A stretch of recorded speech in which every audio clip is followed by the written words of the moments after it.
Wow! Aujourd'hui, on va parler d'un truc super puissant dans la musique en général et la musique électro. Je te parle des arpèges. C'est quelque chose que j'utilise vraiment quasiment dans toutes mes chansons. On va le décortiquer ensemble. T'es prêt? C'est parti, on y va.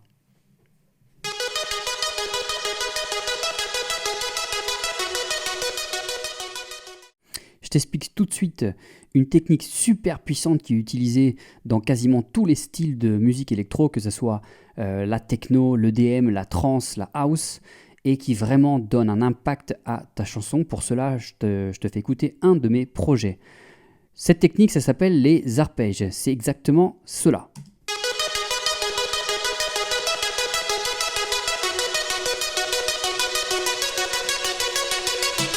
Alors, je t'explique maintenant comment tu peux réaliser et faire ce qu'on appelle les arpèges. Les arpèges, c'est quoi? C'est simplement, à la base, tu prends un accord.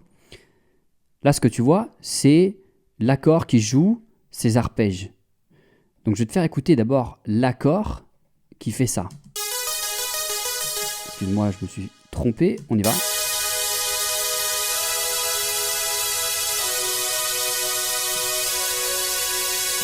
Donc, un accord, je te rappelle, c'est au minimum 2 notes à 3 notes qui jouent ensemble. Et il y a des accords mineurs et des accords majeurs. Ici, c'est un accord mineur, comme tu vois, parce qu'il n'y a que 3 tons. Les tons, c'est les espaces qu'il y a entre la première et la deuxième note. Donc, on a cet accord. Moi, ce que je veux, c'est en fait faire jouer ces 3 notes, celle-ci, la deuxième, pas, et la troisième, pas en même temps. Elles vont jouer chacune des notes l'une après l'autre. Donc, tu as plusieurs techniques. La première chose, c'est tu peux la faire avec ton logiciel de production ou alors ton plugin, c'est-à-dire l'instrument qui joue à l'intérieur du logiciel. Ici, j'utilise ce plugin-là, qui s'appelle Silence One. À l'intérieur du plugin, tu as ce qu'on appelle l'arpégiateur ici. Donc, je vais le cocher. Et quand je le coche, ça active ces fonctions que tu vois ici à la souris. Là, le time, ça veut dire qu'en fait, ça va jouer en fonction du rythme. Le rythme, je l'ai mis, tu l'as ici, un 1/8 T. Ça veut dire ternaire. Ça veut dire ternaire, ça veut dire que ça joue à l'intérieur d'une mesure 3 notes et pas 4 notes. Ensuite, je vais désélectionner corde et je vais prendre up. Ça veut dire que en fait, les notes vont être jouées de la plus basse à la plus haute. Maintenant, je vais te faire écouter ce que ça donne. Tu vois que c'est quasiment la même chose que ce que j'ai fait et ce que je t'ai fait écouter juste avant. Ensuite, tu as 2 petites options que tu peux utiliser. Le gate, c'est-à-dire c'est la longueur de la note. Si je le mets au maximum, la note va être plus longue. Tu vois qu'on entend en fait la suite de la note. Le swing, ça donne un peu le côté humain, si tu veux, aux notes. Elles sont un peu espacées différemment. Le time, tu peux accélérer ou alors ralentir. Voilà. Ça, c'est une première solution. Je désélectionne. Et je reviens, en fait, si tu veux, ce qu'on avait au départ, l'accord. Donc, la deuxième solution, c'est de passer par ton logiciel. Ici, c'est Ableton Live que j'utilise. Donc, tu vas en fait aller dans les effets MIDI, sélectionner l'arpégiateur. Je ne vais pas le mettre parce qu'il est déjà en bas. Et tu sélectionnes l'arpégiateur. Voilà. Et tu as les mêmes fonctions, en fait, qu'à l'intérieur de ton plugin. Ici, tu vois que tu as up, c'est-à-dire que les notes, elles vont essentiellement monter. Si je mets down, les notes vont uniquement descendre. Si je mets up and down, elles vont monter et descendre. Je vais te faire écouter tout de suite. J'ai sélectionné en fait le même rythme, 1/12, c'est-à-dire 1/8 ternaire. Et écoute ça, ça donne la même chose.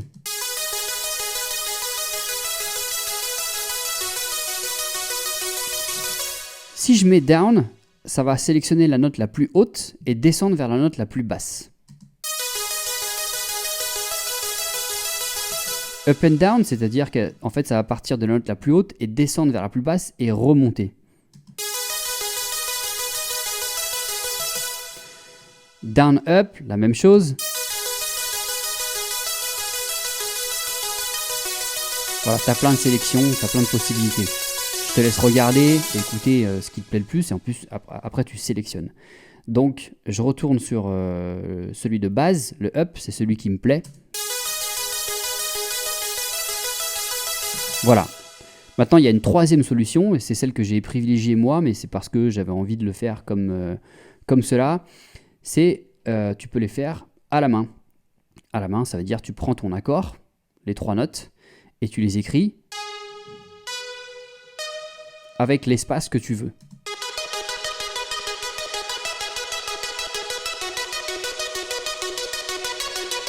Il n'y a pas de solution meilleure ou moins bonne, tu le fais exactement comme bon te semble. Ici, pour ce projet, moi je l'ai fait à la main parce que ça me donnait plus de sécurité et je pouvais un petit peu plus modifier les notes. Voilà, c'est tout.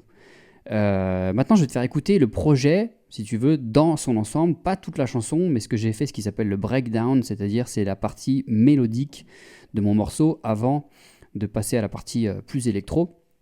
Pour te rappeler juste un truc, c'est que les arpèges, elles sont utilisées dans tout, que ce soit dans les parties mélodiques, mais aussi beaucoup dans le drop, c'est-à-dire dans la partie électro. Alors, le projet dans son ensemble, c'est ça.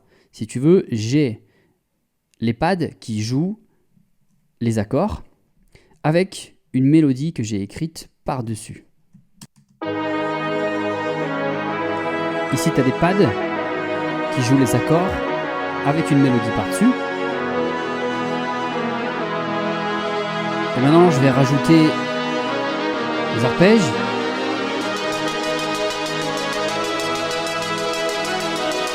Avec des voix, ou simplement des samples derrière. Et d'autres voix les mêmes sur les côtés. Tous ensemble.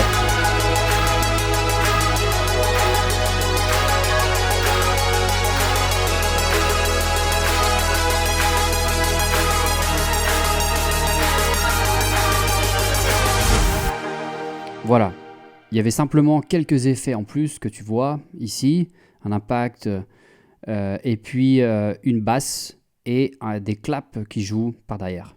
J'espère que la vidéo t'a plu, n'hésite pas à me laisser des commentaires et je te dis à la prochaine pour un autre tuto. Ciao!